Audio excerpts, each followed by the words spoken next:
బాలకృష్ణ గారి fan girl కింద react అవుతున్నాయి వాళ్ళు. నేను ఆర్డెంట్ ఫ్యాన్, ఇప్పుడు అప్పుడు కాదు, ఎన్నో ఏళ్ళ నుంచి.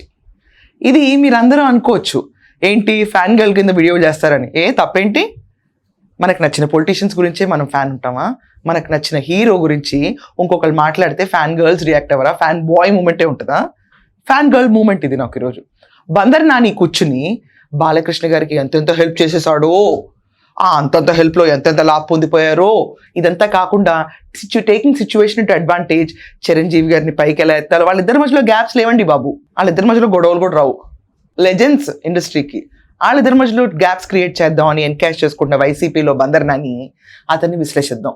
ఒక 8 minutes పెట్టాడు. నేను సాయశక్తిలో ప్రయత్నించి నవరాత్రులు కాబట్టి 15 నిమిషాలు లవ్ చేస్తాను.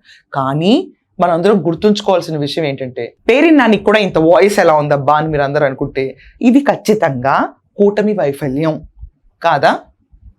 ఏంటి, వీళ్ళ వైఫ్ పైన గోడౌన్ల విషయంలో కేస్, ఆ గోడౌన్ వాళ్ళ వైఫ్ పేరు మీద ఉంటే మహిళ కదా అని యాక్షన్ తీసుకోకుండా కూర్చున్నారు చూడండి. మామూలు ఏం చేస్తారులే అన్న వెచ్చలు పెడతాను. వీళ్ళు చేసిన అక్రమాల గురించి ఎవరూ పట్టించుకోవట్లా ఈరోజు. అందుకని చిన్న విషయానికి పెద్ద విషయానికి పెట్లిపోతున్నారు వీళ్ళందరూ కాదా? మీలో ఎవరన్నా బాలకృష్ణ గారి ఫ్యాన్స్ ఉంటే ఈ వీడియోకి నాలాగే రియాక్షన్ వస్తుందా? ఇంకెక్కువ ఉన్నా కూడా దండయాత్ర కమెంట్స్లో చేయండి. Don't forget to comment our love for NBK.